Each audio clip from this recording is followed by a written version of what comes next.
G'day guys, Dave Granville here. I should probably start this video with an apology because I know a lot of you guys were following along with the build of this boat back in late 2021. Yeah, we started the build in October 21 and it was supposed to be ready by Christmas that year. Now, here we are in 2022 and I've only just received the boat, and unfortunately it wasn't even completed. For one reason or another, there was a few issues with the boat builder, and as it turns out, Gale Force Boats, Integra Marine have now closed the doors. Now, unfortunately, there's a lot of people that apparently have lost deposits, and yeah, look, I was pretty lucky, I guess.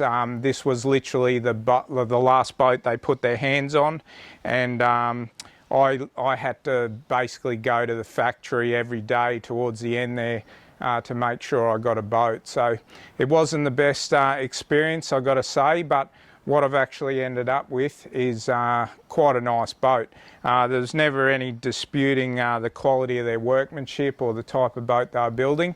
It just seemed like some bad management got them where they are today. So what I'll do, I'll jump out of the boat, I'll grab the camera off the tripod, and I'll just give you a bit of a walkthrough of what we ended up with in this 5.2 metre skiff. Okay, so here she is, guys. It is a finished boat pretty much now. Obviously there's always little tiny things that you could probably do a little bit better, but yeah, it's good enough to go fishing, and that's good enough for me. So basically, yeah, it's a 5.2 metre flat skiff. As you can see, very low sided, very flat hull boat, so it's definitely designed just for smooth water. But yeah, look, I just decided to build something a little bit different. I was looking for something mainly to fish the impoundments for barramundi and stuff like that.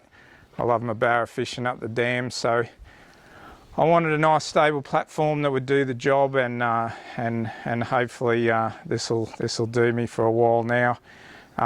60 horsepower Mercury 4-stroke, easy tow trailer. It's actually a trailer I already had off a previous boat. I love the easy tow, so I decided to keep that one. And yeah, typical flats boat style, I suppose. Plenty of underdeck storage, centre console.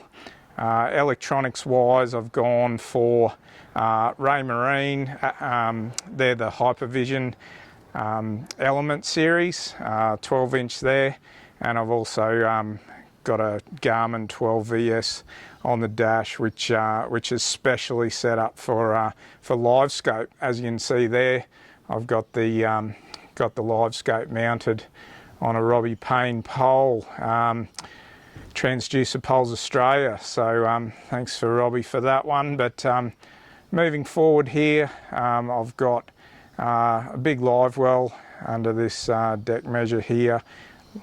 Lean-to post, obviously, another big forward storage hatch. The fuel tank also mounted forward there, so helps just balance the boat out. It is a fairly light boat, obviously being a foam sandwich construction. Garmin Force trolling motor, and of course Hydrowave, and another 12-inch Ray Marine element on the bow. You can see there I've also got another bracket for the transducer pole for the live scope, so I can move it up the front if I'm fishing from the bow. A little bit of rod storage there, plus under gunnel, of course. Aft here, these are two big storage hatches either side. Centrally located there, you've got a live bait tank, and then the aft hatch gives you access to the bilge, where obviously pumps and there's actually a crank bench isn't up higher, so obviously no water can get to that. But yeah, I'll jump in the boat and give you a bit of a closer look. Yeah, now I've jumped in the boat and opened up the hatches, you can get a bit better look of what's going on there. So as you can see, big storage hatches on either side.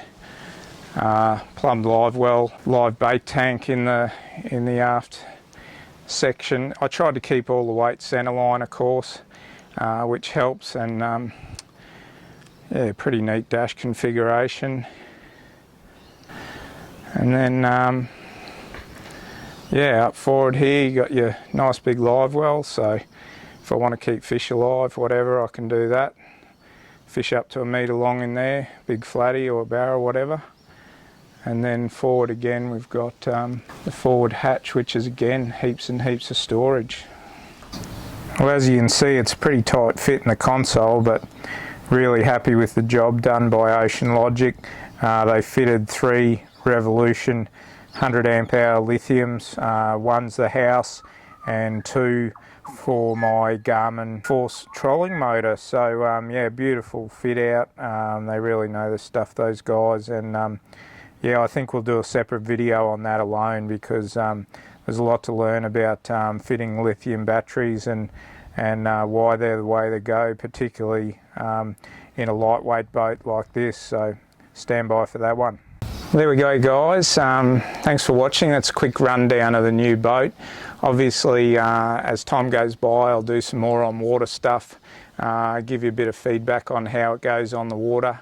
So far, early indications about that 32 knots mark with the with 60, which I'm pretty happy with. Still got to play around with a few props and things like that, but yeah, I think it'll be a good little boat. Certainly a nice stable platform, nice wide side decks, really easy to fish from.